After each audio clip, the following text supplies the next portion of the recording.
The cold morning fog had barely lifted over Washington, D.C. when the news broke out, searing through every news channel and social media platform.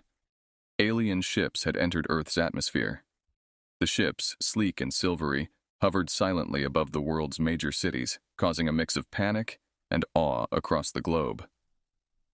Jack Harper, a former military strategist now living a quieter life as a consultant, was jolted from his routine by the incessant buzzing of his phone.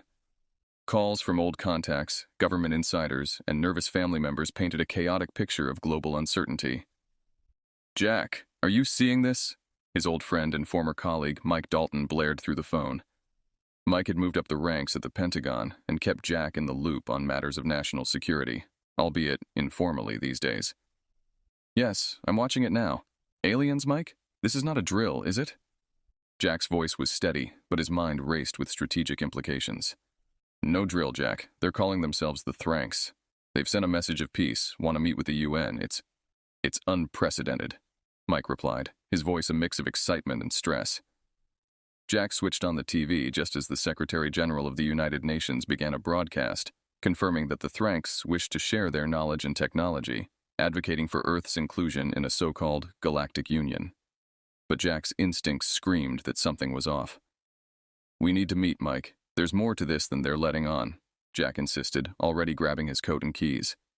"Agreed. I'll get clearance for you to come into the Pentagon. We're setting up a task force, and your expertise could be invaluable," Mike responded. At the Pentagon, the atmosphere was a high-octane blend of military precision and barely contained chaos.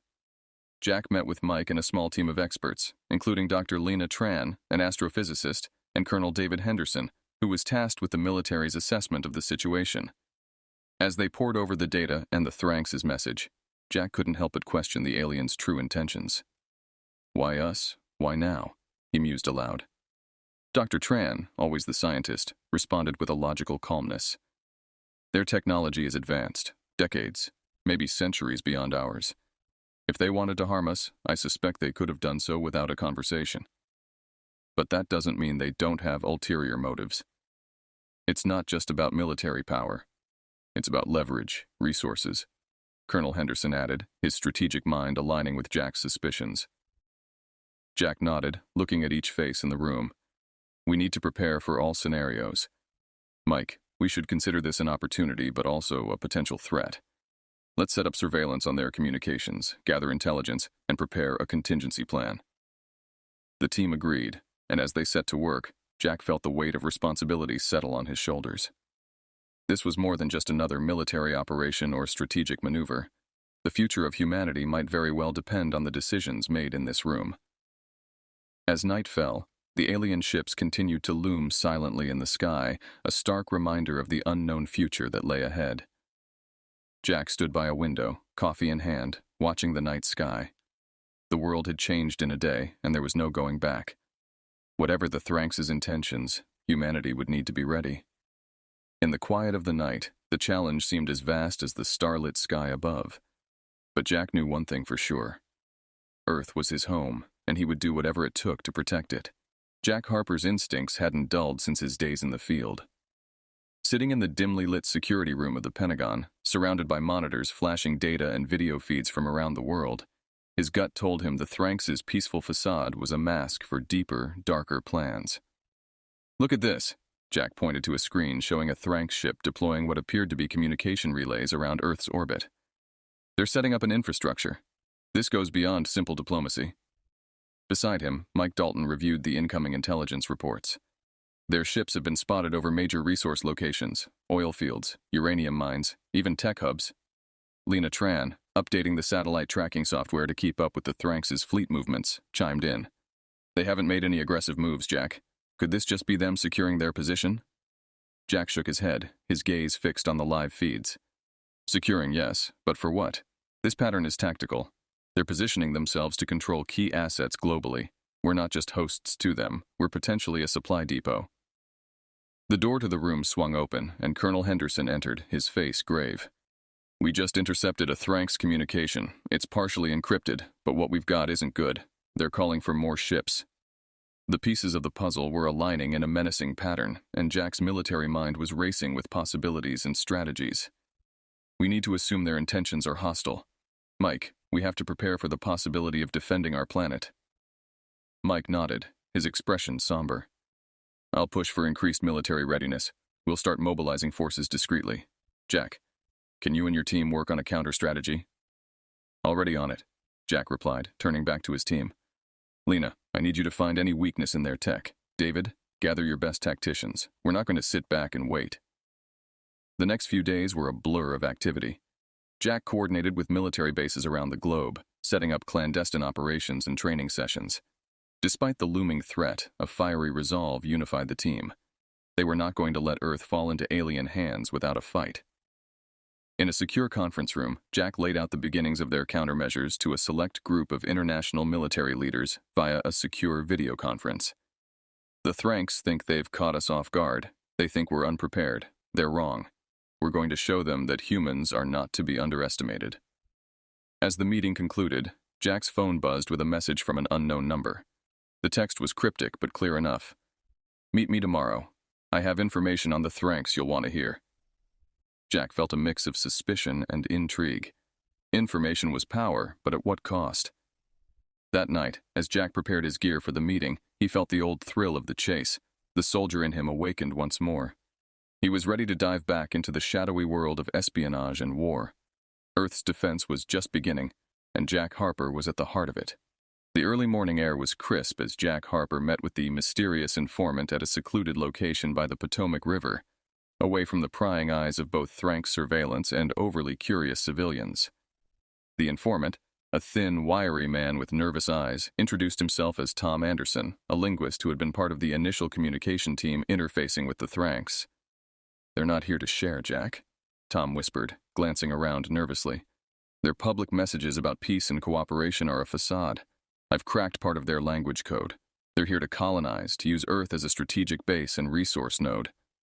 Jack listened intently, recording every word. Do you have proof of this, Tom? Anything concrete? Tom handed Jack a flash drive. Here, translations of intercepted messages. I had to be careful. They monitor their communications closely. But it's all there. They're real plans. Back at the Pentagon, Jack plugged the drive into a secure computer. The translations were a goldmine. The Thranks were indeed planning a full-scale takeover once their additional forces arrived. The timetable was tight. Humanity had weeks, maybe less, to prepare a defense. Jack's next step was clear. He convened a meeting with global leaders, presenting the evidence with Mike and Lena by his side for technical support. The revelation shook the international community into action. Long-standing rivalries and politics were set aside, replaced by a unified drive to protect Earth. Colonel Henderson spearheaded the military response. We'll need to enhance our global defense systems. Anti-air, cyber defenses, everything has to be top-notch, he declared during a strategy session. Lena focused on disrupting the Thranks' technological edge. Their ships seemed to use a form of quantum entanglement for communication. If we can disrupt that, we might blind and confuse them temporarily, she suggested. Meanwhile, Jack worked on rallying troops and civilians alike. His speeches, broadcasted worldwide, ignited a fire of defiance and determination. This is our home, and we defend it together, he proclaimed, his words resonating across continents. The world transformed rapidly. Cities fortified, civilians trained for emergency responses, and the skies monitored round the clock. Jack, now recognized as a leading figure in Earth's defense, coordinated efforts from a command center buzzing with activity. In the shadows, however, another form of preparation was underway. Jack had authorized covert teams to infiltrate Thranks-held zones, gathering intelligence and sabotaging their operations. Each small victory brought valuable data and boosted Earth's readiness. As the day of the expected Thranks reinforcement drew near, Jack reviewed the global preparations with Mike and Colonel Henderson. The Earth was a fortress, bristling with anticipation and resolve. Humanity was united, a rare achievement born from the necessity of survival. We've done everything we can, Jack said, looking over the global defense network. Now we wait and we fight. The stage was set for humanity to confront its greatest challenge. With their planet unified and prepared, the people of Earth awaited the impending Thranks movement, ready to defend their freedom with every resource at their disposal. Jack felt the weight of the coming battle, knowing the future of humanity rested on the success of their plans. Jack Harper's days began to blur, marked by endless briefings, strategy sessions, and intermittent field visits to inspect the readiness of Earth's defenses. Each morning brought a grim reminder that the Thranx reinforcement fleet was drawing nearer, but Earth was not the vulnerable planet it had been weeks ago. It had transformed under the looming threat, fortified by a collective will to resist. In a sprawling military base hidden in the Rockies, Jack oversaw the training of a special task force designed to exploit any weaknesses in Thranx technology. These were not regular soldiers. They were a mixture of the best special forces and brightest scientific minds, tasked with mastering alien technology captured during earlier skirmishes. "We've adapted their energy shields for personal use," Lena reported during a tech demonstration. "It's still a prototype, but it should give our teams a significant advantage in direct engagements." Jack nodded, impressed, but aware of the stakes. "Keep pushing the limits, Lena. Every edge counts." The training ground was a hive of activity, with troops cycling through combat drills against simulated Thranx attackers. Colonel Henderson, overseeing the combat training, shouted orders over the din. "Remember, these aliens rely on their tech. Disrupt it, and they're as vulnerable as anyone." In a secure room, Jack met with his intelligence team, analyzing the latest data intercepted from the Thranx communications network. "They're overconfident," Jack mused, examining the alien deployment strategies. "They expect a panicked, disorganized response from us." "We'll give them the exact opposite," Mike Dalton added, his eyes hard with resolve. The planning extended into cyber warfare. A team of hackers, led by a former cybercrime expert named Sarah Chen, worked tirelessly to infiltrate and disrupt Thranx systems. "We're close to accessing one of their command ships," Sarah reported during one of the daily briefings. "A successful breach could give us control over part of their fleet, or at least throw them into disarray." Jack approved her plan with a nod. "Do it. Create a window for us to strike when their reinforcements arrive." As D-Day approached, the global atmosphere was tense but determined. Jack's leadership had become a linchpin in Earth's defense, his presence reassuring to the troops and civilians alike. His days were long, but Jack found solace in the unity and bravery he saw around him. The eve of the anticipated Thranx arrival, Jack visited the front lines where missile systems and interceptor drones stood ready. He met with the troops, sharing quiet words of encouragement and solidarity. Looking up at the stars, he felt a deep, unshakable resolve. "This is our planet, our home. We defend it together," Jack addressed his troops, his voice echoing in the cool night air. Back at the command center, reports confirmed the first signs of the Thranx fleet entering the solar system. Jack settled into his command chair, surrounded by his team, all eyes on the live feeds from space. "Let them come," Jack whispered, his gaze steely. "We're ready." As the Thranx ships approached, Earth's defenses lit up, a network of satellites and ground-based weaponry synchronized and ready. The battle for Earth was about to begin, and humanity stood united, ready to fight for their survival against the alien threat. The art of war was in play, and Jack Harper was its conductor. The world held its breath as the first signs of the Thranx reinforcement fleet appeared on the horizon of Earth's orbit. Jack Harper stood in the command center, eyes fixed on the screens displaying the approaching ships. The silence was palpable, broken only by the occasional murmur of a status update. "Energy shields are operational. All units are on standby," Colonel Henderson reported, his voice steady despite the tension. "Commence Operation Silent Thunder," Jack ordered, his voice calm but carrying an undercurrent of determination. This was the code name for their first major counterattack using the adapted Thranx technology. In space, Earth's defense satellites, now rigged with alien technology, powered up and targeted the leading Thranx ships. On Jack's command, they unleashed a barrage of energy pulses designed to disrupt the alien shields and communication systems. On the ground, the Special Task Force, equipped with the new shields and weaponry, prepared for their part in the battle. As the Thranx ships descended into the atmosphere, attempting to deploy ground troops, they were met with fierce resistance. Humanity's forces, empowered by alien tech and united by a common cause, fought with unprecedented vigor. Sarah Chen's team, meanwhile, achieved a breakthrough in their cyber warfare efforts. "We've breached their command network, deploying the virus now," Sarah informed Jack, her fingers flying over her keyboard. As the virus took effect, chaos erupted within the Thranx fleet. Their communications faltered, and several ships collided, thrown off course without their sophisticated navigation systems. This confusion provided a crucial opening. "Push forward, all units advance," Colonel Henderson commanded, leading the charge from the front lines. The Earth forces began to reclaim territories previously under Thrank's control, capturing valuable assets and enemy combatants. Amidst the chaos, Jack received a report of a significant opportunity. The Thrank's commander, responsible for the invasion strategy, had been located in a compromised ship. Jack immediately organized a strike team to capture the commander, a mission that could potentially end the conflict if successful. The team moved stealthily through the disabled Thrank's ship, using the confusion to their advantage. They reached the command center, and after a tense confrontation, subdued the Thrank's commander. "Commander in custody. We have control of their flagship," Jack announced to the command center, his voice a mixture of relief and resolve. This victory was a turning point.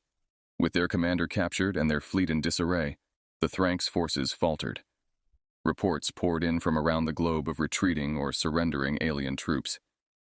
Jack watched the screens as the tide of battle shifted in humanity's favor. It was a moment of triumph, hard-earned and costly, but significant. He allowed himself a brief smile, knowing this was just the beginning of the end. "We hold them here. Prepare for their next move," Jack instructed his team. The battle was far from over, but for the first time since the Thrank's arrival, hope was on the horizon. Humanity had turned the tide, and they would fight to keep it that way. The capture of the Thrank's commander marked a pivotal moment in humanity's struggle, yet the war was far from over. As Earth's forces continued to push back against the remnants of the alien invaders, the cost of the conflict became painfully apparent. The command center, usually abuzz with strategic commands and intelligence reports, had moments of solemn reflection for those lost. Jack Harper stood before a digital memorial wall flickering with the names and faces of the fallen. The gravity of command weighed heavily on him, each decision, each victory, and each loss deeply personal. Next to him, Colonel Henderson spoke quietly, his voice tinged with both pride and sorrow. "They were the best of us, Jack. They gave everything to protect their home." "Yes, they were, and we owe it to them to finish this," Jack replied, his eyes scanning the somber list. The memorial was a stark reminder that freedom often came at a high price. Outside, the world was slowly healing from the scars of battle. Cities were rebuilding, families were reunifying, and soldiers were returning home, though many bore the invisible wounds of war. Psychologists and counselors worked tirelessly to help these veterans reintegrate, their efforts a testament to humanity's resilience. In a newly established rehabilitation center, Jack met with a group of injured soldiers. Their bodies were mended, but the shadows of war lingered in their eyes. Jack's conversations with them were heartfelt, his empathy grounded in his own past scars from military service. "We're setting up new programs to help you all adjust, to find new roles. You're not alone in this," Jack assured them, his commitment to their welfare clear. Meanwhile, Lena Tran and her team of scientists continued to unlock secrets of the Thrank's technology. In a high-security lab, they dissected captured devices and machinery, hoping to repurpose them for the benefit of Earth. This technology could revolutionize energy production, medical science, even climate control, Lena explained during a briefing. As Earth's defenses remained on alert for any further Thrank's activities, Jack and his leadership team planned for long-term security. The Thrank's commander, now a prisoner of war, provided invaluable intelligence under interrogation. "Their empire is vast, but not invincible," the commander revealed, his voice a mix of defiance and resignation. With this new knowledge, Jack proposed a bold strategy to the United Nations. "We've seen that they respect strength. Let's send a clear message. Earth is not just defended, it is off limits." The proposal was met with broad approval, giving rise to a new Earth Defense Coalition, an international alliance dedicated to maintaining planetary security and exploring defensive technologies. Jack was appointed as a key advisor, his experience and strategic mind recognized as vital assets. As the chapter of immediate conflict closed, a new chapter of vigilance began. Jack, standing by the memorial wall once more, reflected on the journey. The war had changed them all, forged new leaders, and reshaped the world. His heart was heavy for those lost, but hopeful for the future they had secured. "Let's build a world worthy of their sacrifice," Jack said to those gathered, a promise to honor the fallen not just with words, but with actions. As Earth looked to the stars, it did so with wary eyes, but also with a newfound determination to protect its place in the universe. As Earth's defenses solidified and the new Earth Defense Coalition took shape, The world braced for the possibility of a second Thranx assault. The uneasy peace that followed the capture of the Thranx commander was marked by global vigilance and a collective breath held by humanity. Jack Harper, now a central figure in Earth's strategic command, coordinated closely with international leaders and military tacticians from the coalition's headquarters in Geneva. The center was a flurry of activity, with screens showing real-time satellite surveillance and analysts monitoring every piece of data for signs of alien movement. The Thranx are regrouping. We've intercepted communications that suggest they're amassing a force beyond the Oort cloud, Colonel Henderson reported during a high-stakes meeting. The room was filled with military brass and diplomats, all eyes on Henderson as he outlined the potential threat. Jack stood up, addressing the room with a commanding presence. We stopped them once with surprise and unity. We'll need more than that this time. We need to be proactive, strike them where it hurts before they can strike us. The strategy was bold and fraught with risk. It involved deploying a newly developed fleet of drones capable of long-range interstellar travel, equipped with the disruptive technologies gleaned from the Thranx.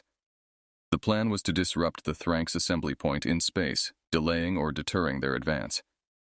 As preparations for the preemptive strike commenced, Jack visited the drone assembly area with Lena Tran, who had been instrumental in adapting the Thranx technology for human use. These drones are not just machines, they're a message.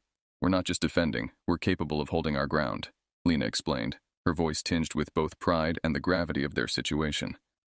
The decision to launch the drones was met with mixed emotions. For some, it was a necessary show of strength. For others, a somber acknowledgement that peace was perhaps forever out of reach. As the drones launched, streaking into the sky on trails of fire, the world watched through broadcast feeds, hearts racing with hope and fear. Back on Earth, the political landscape shifted as debates raged over the long-term implications of the ongoing conflict. Jack found himself in the halls of power more frequently, advocating for sustained research into defense technologies and preparing for a future where Earth might need to defend itself against other interstellar threats. Meanwhile, the personal toll of the conflict continued to manifest. Jack received news of communities still grappling with loss, of soldiers struggling with the scars of war, both physical and mental. He established a fund to support these communities and veterans, ensuring that the heroes of Earth were not forgotten. As the days passed, tensions rose with every report from the monitoring stations tracking the drones' progress. Finally, a breakthrough came. The drones had successfully disrupted the Thranx assembly, causing confusion and damage to their fleet. The victory was significant, but the war was not over. Jack stood before a world map lit with data points and strategic locations, aware that each decision he made shaped the future. We have shown them our strength, and we will continue to do so, Jack declared to his team, his voice resolute. This planet, our home, is defended not just by our weapons, but by our unwavering will to survive and thrive.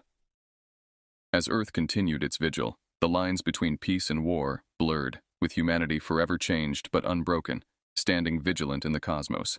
In the silent expanse of the command center, the tension was palpable. Earth's forces were prepared, their eyes fixed on the screens showing the Thranx fleet slowly reforming beyond the outer planets. The drone attack had bought them time, but everyone knew it was just a prelude to a more decisive confrontation. Jack Harper stood at the forefront, his experience and calm demeanor a steadying force for the team around him. News of the Thranx regrouping had come at a critical time when Earth was just beginning to feel a semblance of normalcy. But Jack knew better than to hope for extended peace. Prepare all units for a synchronized strike. This ends today one way or another, he instructed his deputies. The plan was simple yet daring. Using the intel gathered from the Thranx commander and the ongoing surveillance, Earth's forces would launch a simultaneous attack on the Thranx fleet while their systems were still recovering from the drone strike's chaos. As the Thranx fleet edged closer, Earth's satellites and ground-based defenses aligned, creating a lethal network of firepower. Jack coordinated with units across the globe, ensuring each squadron knew their role in the intricate dance of war. Remember, they're expecting us to defend, not attack.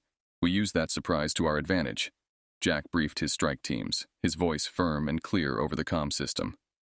The battle commenced with Earth unleashing a fury of advanced weaponry, much of it reverse-engineered from Thranx technology. Energy beams crisscrossed the space between Earth and the alien fleet, each strike calculated to cause maximum disruption. On the ground, people around the world watched through live feeds, their hearts with the soldiers in space. The sense of unity and determination that had first rallied humanity against the Thranks was palpable, fueling the fighters with the strength of billions behind them. In space, the Thranks, caught off guard by the ferocity and coordination of Earth's attack, faltered. Their ships, still not fully operational from the previous sabotage, struggled to mount a defense. One by one, Thranks' ships began to retreat, the realization dawning on them that Earth was not a prize to be claimed, but a fortress to be feared. Jack watched as the Thranks' fleet scattered, their withdrawal marked by the debris of their damaged ships. He felt a mix of relief and weariness, knowing this victory was definitive, but the scars of war would linger. "Ceasefire. Let them retreat," he ordered, his voice resonant in the now quiet command center. His team looked at him, their expressions a mix of awe and respect. They had done it. Earth had defended itself against a technologically superior foe through unity and sheer determination. As the world celebrated the victory, Jack took a moment to reflect on the journey. The war had changed humanity profoundly, showing them the depths of their capabilities and the strength of their spirit. Earth would no longer look to the stars with naive wonder, but with a vigilant gaze, ready to protect its place in the cosmos. Jack stepped out of the command center, looking up at the night sky now free of alien ships. The stars seemed brighter, the universe vaster, and Earth, his home, felt both small and incredibly mighty in the vast expanse. He knew challenges lay ahead, but for now he allowed himself a moment of peace, proud of what they had achieved. "This is our home, our legacy," he whispered to the stars, "and we will always defend it." The battle was over, but the story of humanity's resilience and courage would echo through the ages,